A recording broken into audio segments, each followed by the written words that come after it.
Alors aujourd'hui, on va parler de QI et de QE. Alors, upgrader son OS. Et donc, je suis tombé sur cette carte et je vais vous montrer une carte très intéressante ici. Et donc, cette carte montre en fait la différence de QI entre les pays. Et donc, on a en rouge les plus bas et en bleu foncé, violet les plus hauts. Donc, qu'est-ce qu'on...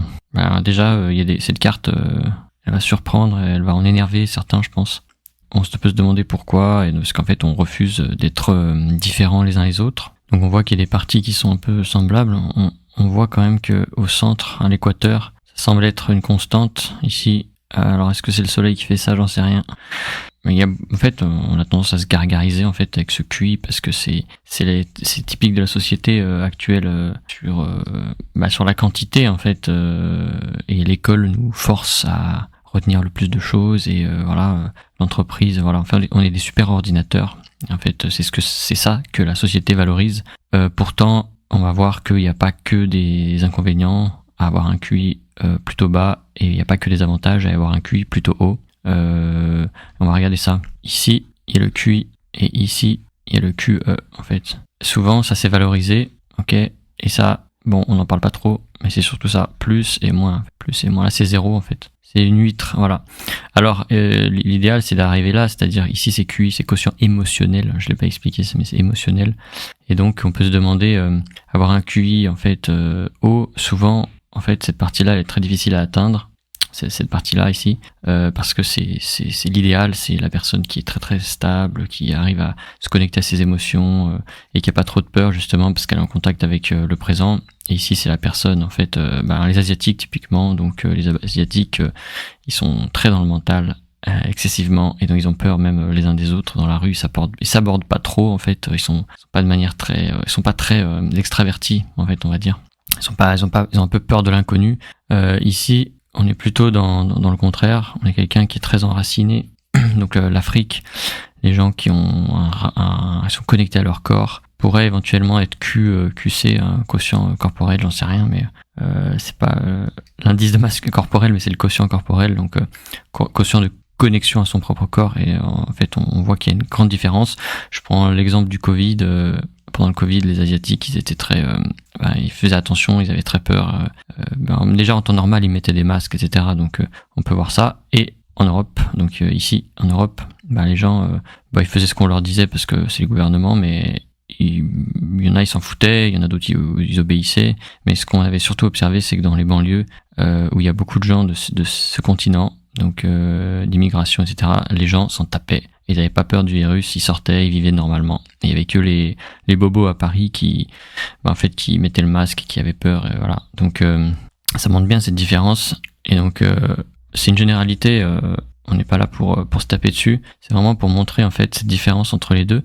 Et pour apprendre les uns des autres en fait, parce qu'un excès de QI c'est pas bon. Effectivement, il y a plus de peur parce qu'on est, je vais montrer, plus on est à haut QI, plus on a la capacité à se projeter dans le futur, réfléchir à des concepts qui sont pas sous notre nez, et plus on a une capacité à se rappeler du passé, à imaginer le passé.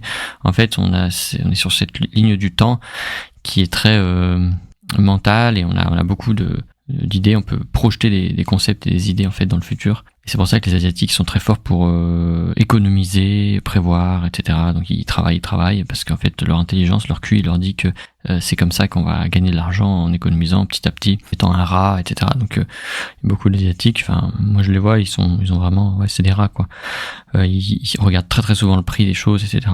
Ici c'est pareil, en Afrique, les gens sont beaucoup plus détendus. Et c'est pour ça qu'ils ont du mal à économiser, à se projeter, etc., à construire des choses, des projets, etc. En fait, c'est vraiment une généralité, mais je pense qu'il y a cette tendance-là, en fait. Et pourquoi? Parce qu'en fait, ils sont beaucoup plus dans le présent.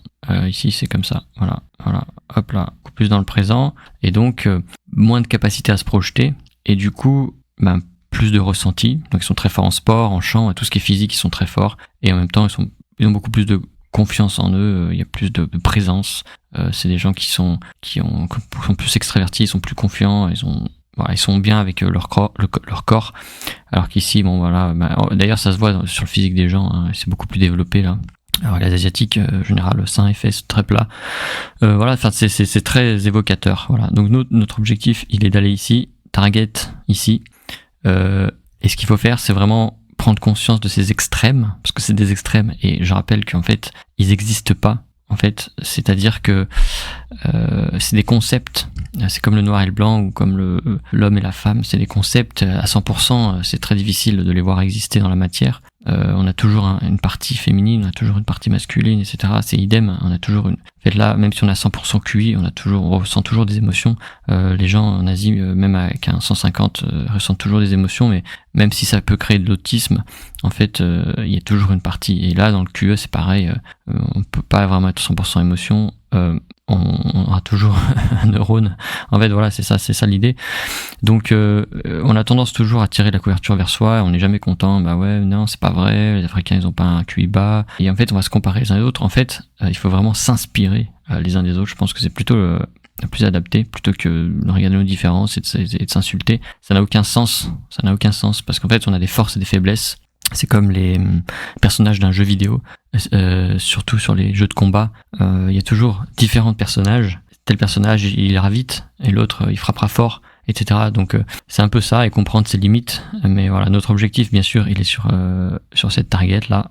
Pourquoi ? Parce qu'en fait, ça nous permet de juger correctement, de choisir, sélectionner les tâches. Et quand on exécute des tâches, eh bien, si on est dans un QE assez élevé, on va comprendre ce qui nous arrête, ce qui nous bloque, pourquoi on veut continuer, pourquoi on peut pas, voilà, etc. Donc voilà, c'est connecté. Notre objectif, je le rappelle, il est là. Voilà, donc c'est juste pour vous montrer ça. Je pense que pour moi, c'est super important. On a des zones dans notre cerveau, même à l'intérieur, où le QI est très bas. On a des zones où c'est très élevé. On a des zones émotionnelles qu'on gère très bien, d'autres qu'on gère pas très bien. Et puis ça c'est les intelligences multiples. On verra ça dans une prochaine vidéo. Je pense que c'est très important pour se comprendre et arriver à exécuter de manière optimale. Voilà. Allez, je vous dis à la prochaine.